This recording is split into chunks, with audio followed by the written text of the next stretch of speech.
Welcome. Are you wondering how to view your archived chats on Messenger?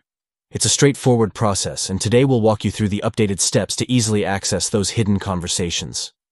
Whether you want to revisit an old chat or retrieve important information, accessing your archived messages is simple. Let's get started. First, open the Messenger app on your Android device. Make sure you're logged in and ready to navigate your conversations. Next, tap the menu icon located at the top left corner of your screen. This icon usually looks like three horizontal lines stacked on top of each other. Tapping this will take you to the main menu where you can access various features. Finally, look for the option labeled Archive. When you tap on this, you'll be taken to a list of all your archived chats. From here, you can scroll through and find the conversation you're looking for. If you want to unarchive a chat, just open it and send a message, and it will return to your main chat list. And there you have it. These simple steps will help you easily view and manage your archived chats on Messenger.